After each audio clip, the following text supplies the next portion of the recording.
Thank you so much for being here tonight. First, I want to say that I am proud of our parents who sat in front, because usually like on those like holiday concerts or performances, parents always want to sit in the front because with pictures, right? But usually when a staff presents, everyone sits in the very back. But yeah, I know you're back there in the back. But really appreciate you guys being here tonight. And this evening kind of came together for several reasons. First, if you can remember, about a month or two ago, we did a survey of our parents of kind of getting feedback on your thoughts about MOSAIC, what's going well, what we want to continue to improve on. And one of the things that came out was kind of understanding some of the teaching strategies that we're using here at MOSAIC and what your child's experiencing. And one of the components at MOSAIC is PBL. And so tonight you'll have an opportunity to learn more about what project-based learning is. And then Sadie and I, who I'm going to introduce in a second, we're going to be doing this kind of presentation together. And then at 6:25 this evening, 6:30ish, we're going to dismiss you and you'll have a chance to go to your teacher's classroom, student's classroom, and hear a little bit more about what your child is doing in the studio, what they've done so far, and what they're working towards here in the upcoming weeks. But I would like to take the chance to introduce our staff. Of course, I know that you probably know your child's teacher, of course, but it's also good to know the entire staff. So first, I want to introduce Sadie Lewis. Sadie has been instrumental in the development of MOSAIC. She is a PBL guru, and she's here in the district. Is she like shaking her head no? She started working with the staff in March and continued to do that work through the summertime. Our teachers came in during the summer. And then has continued this fall, and has actually this last couple days has been here planning some upcoming PBL work. And so we're grateful to have Sadie with us. So let's start. We're going to go down the line, but you guys are kind of in order. Brandon? Sound of Music. Sound of Music? All right, well, that's fine. So we have Coach Schulte, who's our PE teacher. We have Mr. Applin, who's our music teacher. Come on, gentlemen, step out.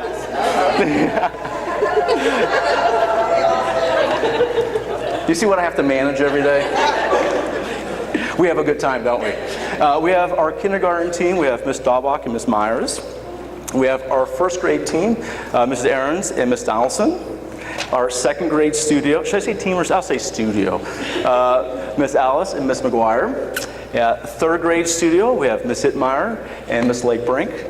And fourth grade studio, we have Mrs. Bradley and Miss Weedman. And then one of our SSD teachers, we have Miss Hall, who's here, and she is running around all the time between our third grade and fourth grade studios. So thank you guys for being here. If you want to stay for the presentation, you're more than welcome. But I know you have some things to set up in your classroom, so whatever you want to do. You can hang out or you can be dismissed. Make sure to tell us the lost and found stuff. Oh yes, also we spread out lost and found items tonight. Because there's coats, scarves, hats, everything. So before you leave tonight, just go into the cafeteria. We have them spread out on the table. So guys, whatever you want to do, you're more than welcome to stay, or you can go back to your studios. All right. So let's get started. So if you want to go to the next slide. So as I mentioned, tonight we're going to be presenting here to about another 15, 20 minutes here in the gym. And then we're going to dismiss you to go to your child's studio and learn more about PBL. And before we start real fast, we're going to show you a video. And I want you to, as you watch this video, I want you to think about who's the learner, who's the teacher. Have you experienced this as a child? And have you experienced this as a parent? Then I have some questions for you afterwards. Very short video.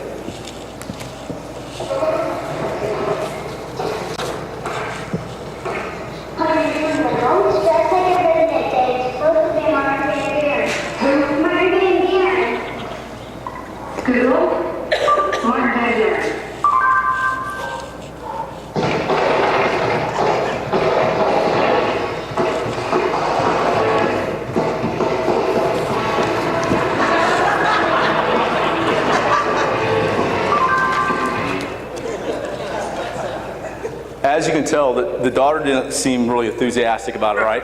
But the mom's in the front seat going, nailed it. And so how many of you experienced this as a child when you were a student? Come on, be honest. Not so much dressing up, but that your parent did your science project for you, or helped you on another project, or dressed you up like something. How many of you experienced this as a parent? Okay, a lot of you. And so the question is, what level of learning did you see take place in a project like this? Was there a lot? Was there a little? And so the question is who did the learning? When did the project take place? And was there any prior learning leading up to this? And a lot of times, projects take place after content's delivered. So a teacher will be presenting something to a group, and then at the very end of the project, or at the end of the lesson or unit, there's a project that a child or students participate in. And that's kind of what happened here, but there really wasn't even any prior learning leading up to that. And so often when we look at project-based learning, we're not necessarily looking at kind of the what, but why is project-based learning the direction that we want to take our students? And that's what we're going to talk about. So learning is a process, it's not an event. It's linear. It's you start off, and as you're learning content, you are taking time to reflect, you're having time to get engrossed into a content, and you're getting feedback from your teacher. And so it's not something that happens just in one lesson, it's an ongoing thing. And for me as a principal, I have the opportunity to see a student learn and grow from kindergarten all the way up through next year, 5th grade. And so I see a child develop over a long span of time. A classroom teacher only has 9 months. So children just don't, it's learning doesn't take place within a time period, a short time period. It's ongoing. Next. So a lot of times, like I said, we talk about the what, which you'll learn a little bit more about tonight, but really we want to focus on the why. And why project-based learning is so important in terms of preparing our students for 21st century careers.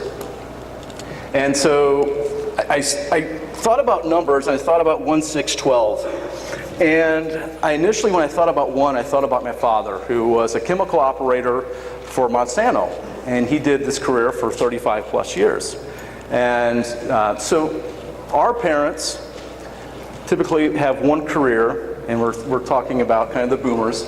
They had one career during their lifetime. It was stable. The career didn't really change that much.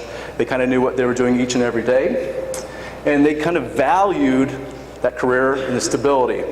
My father knew how much he was going to make each year. He knew what he could afford. He knew that we could take a family vacation to Branson or to the Ozarks. He had a stability in the life, which I appreciated as a child. And then you have Gen Xers like myself, where we may change careers 6 times. We're trying to kind of find that path. We're adaptable. We are often enjoy the company of others. We're adaptable to change. We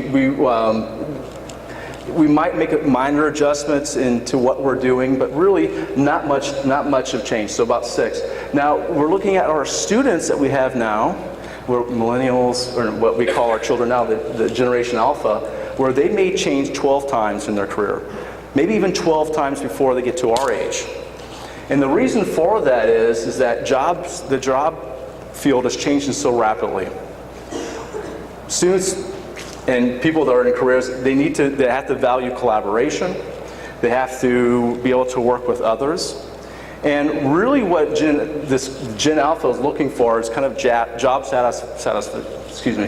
being satisfied in a job. So in that way, it's kind of where they, like I said, they value that collaboration, they value working with others, they want to be happy in their field, and they don't necessarily, their priority is not stability. They're okay with kind of moving through different jobs. And what's happening is that one job that is important right now may adapt and change even a short amount of time. So they go to school, they study a field, and that career could change depending on need within a couple of years. And so for us to be able to prepare students, the content could change over time. So what we're trying to do is develop them where they understand collaboration, the importance of working with others. They are critical thinkers, problem solvers, and extremely creative. Next one. So right now we're looking at, currently right now, 2017, about 1/3 of the American workers are currently engaged in freelance or project-based work, where they're working with others, they're working on projects, and so that's kind of the career field. Now by 2020, they're looking at that number might increase and jump over to 40%. So it's rapidly changing for the careers, for jobs, and so we have to react to that and be able to give opportunities for our students to be prepared in this kind of field. So these are kind of some of the components of project-based work. And one of them is real-world work. We are presenting opportunities for students to be engrossed in projects that are authentic. For example, our third grade students, where are our third grade parents at? Right now, as you know, they've been working on creating an outdoor classroom. And they've been working with Albie Mitchell, who's he's the facilitator of the Makerspace at South Tech. And a couple of the students were asking, as they were developing and designing this outdoor classroom and working with partners, the third grade students were like, wait, we're actually going to build this? Yes, you're going to do this. Oh, wait, come on, you're just joking. No, you're going to do this. This is authentic. You're actually going to develop something that you're going to be able to use. And so it had me thinking and really reflecting upon sometimes the way that we deliver the content and the content that we're presenting to our students. Do they own it? And so that's what we're trying to create. So real world work that is authentic and that they can take with them as they go through schooling. Feedback is very important. So in project-based learning, as they are presented with a project, an overarching question, and as they're going through this project, the teacher is giving feedback on their work. It's constant, it's consistent, and it's ongoing. So the teachers are responding to the students' needs, the students are getting the feedback, and they're making adjustments. Another big component of project-based work is teamwork, where they're, of course, collaborating with others, kind of as I mentioned earlier. That it's one of the big skills that companies are looking for within employees. The other component is public speaking, where students can speak either to a small audience or to a large audience. They can speak about what they've learned. They can talk about the project they created or worked on, and it kind of almost ties into expertise. I'm going to skip ahead. So they are an expert. It's not that they can only show they understand the content, but they can also teach it or replicate it, and that's when they can show expertise.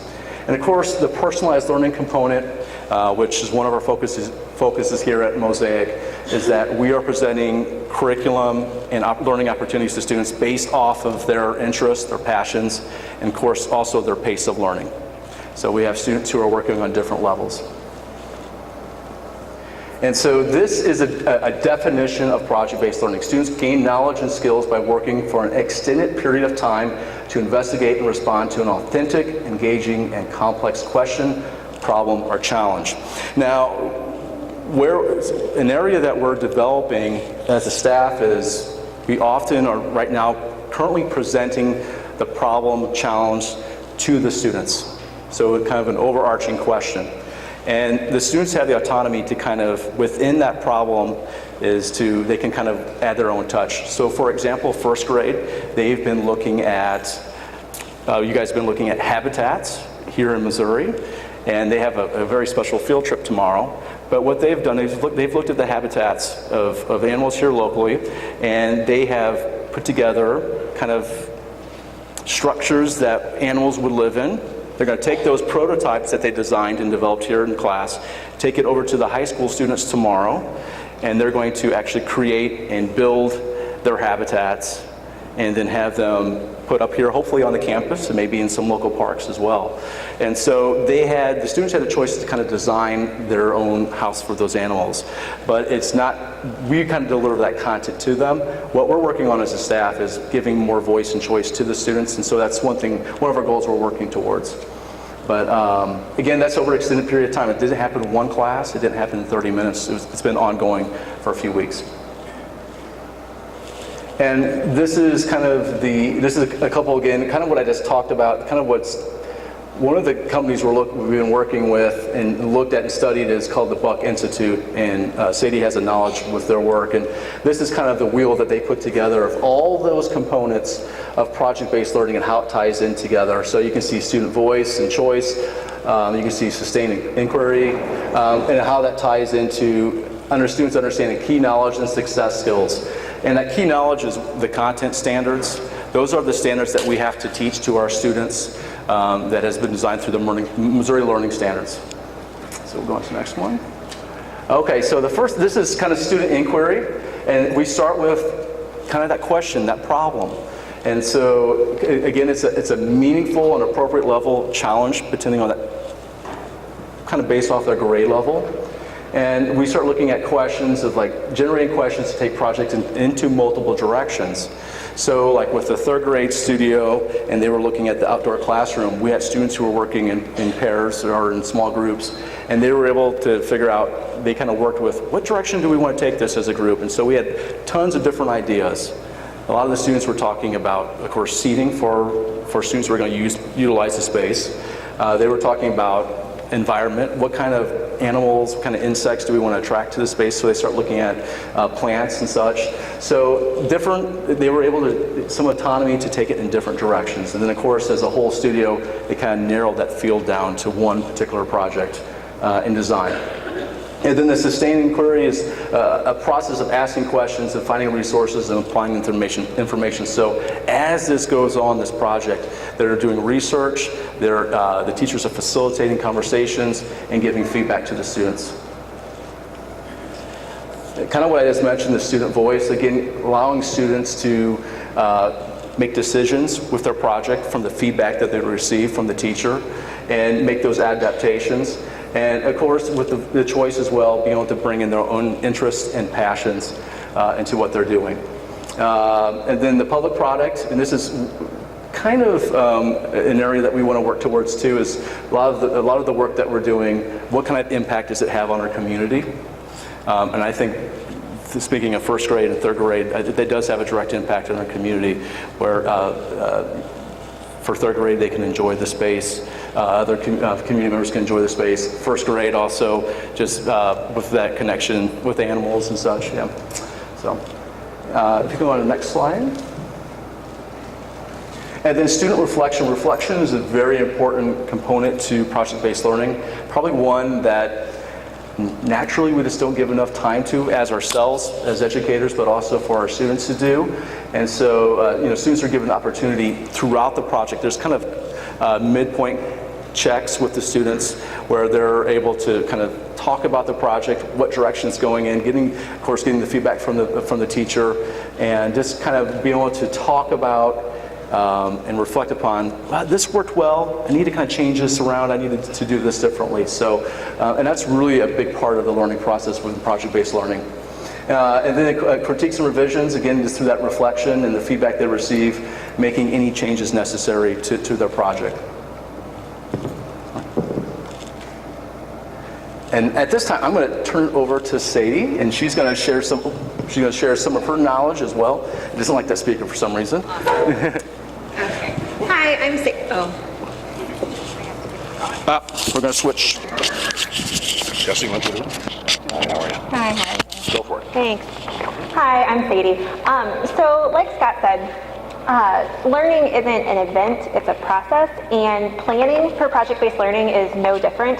The teachers go through a really ongoing, sustained process whenever they're planning these projects for your kids. Can you hear me? Okay, I'm not good with microphones. So central, this is the project planning wheel that we use, and it's, like Scott said, it's developed by the Buck Institute for Education. There's lots of models for project-based learning out there. If you Google search project-based learning, you'll find Buck Institute pops up first because it's probably the biggest and most researched out there. So these are the elements for project-based learning, and central to that is key knowledge and success skills, because everything we plan for these kids to be doing, we want it to tie back to the things that we want them to learn and the things that we want them to be able to do. And so as the teachers plan and go through this, it's constant, it's ongoing, and we could be in the middle of a project and still planning what's coming next based on what the kids need. So it's not teaching a unit and front-loading the content and then putting a really fun project at the end. It's developing the students' products and projects as they work through their learning, and their learning guides them to that public product piece, whatever that public product might be. I'll be your Vanna. Thanks. All right. So this is one of the templates that the teachers use to plan these project-based learning activities for your students, for your kiddos. So they start with, like I said, that key knowledge and success skills. And so key knowledge and success skills are just things like their state standards, their grade level standards, subject area standards, but it can also be things like the national technology standards, library and literacy, like the library standards, digital skills, those kinds of things. And then success skills are those kinds of things that aren't necessarily content. It's not math, it's not science, but it's those things that we want our kids to be able to do when they leave here. So things like collaboration and creativity, presentation skills, those things that just make them a well-rounded, employable adult once they graduate from, the district. So once they've developed and they've figured out which standards they want to cover in this project. And usually you're not looking at a huge long list of standards, especially at this level, because that becomes way too rigorous for the kiddos and way too much to manage for the teachers. So we're hitting a couple different standards from a few different subject areas for each project. And once they've chosen the standards that they want to hit, they move into that driving question. And so on that handout that we gave you, that wheel, it kind of outlines and gives you like a little definition of each one of those key elements, those design elements. And so the driving question, or challenging problem or question, whatever you want to call it, that's really what drives inquiry for the whole project. So that's kind of the kickoff for the project. That's what drives everything. That's why it's called a driving question. And it's usually, or it should be, open-ended. So it's not a yes or no question. And it's something that's not Googleable, so the kids shouldn't be able to get on their Chromebook and type in the driving question and find an answer, because then Google is doing their project for them. And then it engages them in the students in research and inquiry. So it's that ongoing research, it's ongoing questioning, and like in third grade, we did a question formulation activity. No, in fourth grade, we did a question formulation activity to see how many other questions those kids could come up with based off of the driving question we gave them, because those questions will take them in different paths and get them all to a very different end product whenever we're done. And then they plan for their entry event, and the entry event is really just kind of the kickoff, the hook for the project to get them interested. And it can be anything from having a guest speaker come in that like does something within that, like a job that has to do with the project, or it could be going out to a field trip or watching a video, or really anything that just gets the kids interested in thinking about the topic. And then they start thinking about what possible products the kids could create based off of the inquiry process that they go through. And when we talk about public product, I think it's important to know that public doesn't have to mean this big, giant, global thing. For the outdoor classroom that the third graders are doing, their public is the rest of their peers. It's the rest of the school. Like, that is their public, because that's who's going to be using the outdoor classroom. But if it is something that they're designing for the community, then what's public is much larger. So public doesn't necessarily have to be like this global thing. Eventually, is that where we want to get? Yes, because we want our kids to have a voice much larger than just within the school walls. But it doesn't always have to be something that scale. I think that's it. Yeah. So then they go on and they start looking at project management, and project management looks very different for the different grade levels. For the little guys, project management looks like how they organize their work and how they organize the resources whenever they're researching, and how to collaborate and communicate with one another and to share ideas with each other, because in kindergarten, collaborating and communicating and sharing ideas can be a little tricky, and so that's project management right now. But then in the older groups, or in the older grades, it's things like having the kids set up their own group roles. So there's a group research, or there's a researcher for the group, and there's a communicator, and really keeping one another accountable, and things like time management and project management. So they plan all of this stuff out before they ever start the project, so that it really is like once they're done planning, the kids really drive the project from them. And then we go to the next slide. And so this is the last thing, and this is what this is probably my favorite of all of the planning templates, because lesson planning looks different in project-based learning. It's not, this is how I'll teach the kids, and then this is the quiz I'm gonna give them, and then we're gonna review, and then we're gonna take a test, and then we're gonna do a project. It's very, that kind of lesson planning is very linear, or I guess very, linear. On this one, they will pick a possible product. It could be a product the team is creating. It could be an individual piece that will then be contributed to the team project, and they'll write it over on the side. And then they look at all the different learning targets, learning goals, standards that could possibly be hit through that project. And then based on those learning targets and goals, they'll look at how are we going to check in on our kids throughout this project to make sure they're getting it. And that could be things like whenever your kids are posting stuff on Seesaw, those are checkpoints. We're seeing if those kids are getting the content that they should be getting and that they're understanding it, because if not, we need to take a step back and do a mini lesson.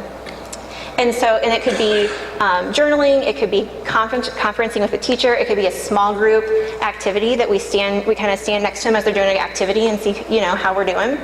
And then based on those checkpoints and formative assessments that they're doing, what instructional strategies and supports are we putting in place to get them there? So that can be read alouds, it can be little mini lessons and labs and experiments in science, anything to get them that content so this is really just planning with the end in mind and planning kind of backwards. And so I think it's important that you guys can really see how much planning your teachers do for one project. And it's a lot of work, and they put a lot of work into it, and we're seeing them do really, really great things. The kids are doing awesome stuff, and this is the kind of work I like to do. So, anything else? I don't know. Okay. Oh, no. We're not done. We're not done. Thank you, Sadie. Yeah, that's great information. I don't know what to do. The important thing to know. Don't you have two microphones? No, remember? Yeah, that's right. The important thing to know is that that really there's a combination of integrating science, writing, social studies, all those core curricular areas together often when we do project-based learning. This is not 100% of our day. It often takes place in the afternoon. It's ongoing. So a lot of times, we're not quite sure how many projects will be completed this year. It's another area that we're growing in and understanding. So, students may accomplish 4 or 5 this year. They may accomplish more. But again, that's something like we're kind of working towards, also kind of including more voice and choice in that. And, hold on. No, I don't do that. You don't, okay, yeah. And to that, you don't know how many projects we're going to get through. I think it's important to know that if we expected that wheel, right, that we gave you, if we expected our teachers to incorporate 100% huge public product, tons of sustained inquiry with full voice and choice on day one, and that would have been a lot for the kids to take and a lot for the teachers to teach at. So we'll start, a lot of this stuff is going to start getting, I guess, more and more robust the more our kids get used to it, the way that this project-based learning stuff just feels, and the way that, what does inquiry look like in 2nd grade? Those kinds, as we start working through that more and more, I think we're going to see it get a lot more, even more robust than it already is. Yep. Sorry, that's just a thing I think about. All right, perfect. You've heard enough from us. I know you want to see what's going on in the classroom, so we're going to dismiss you guys to go to your class. Please remember that 2nd grade is on this floor. On the main floor is kindergarten and 1st grade, and then 3rd and 4th grade teachers are upstairs. If you have any questions, please feel free to reach out to me, come and talk to me, and I'll be happy to answer your questions. Thank you, everyone. Appreciate it.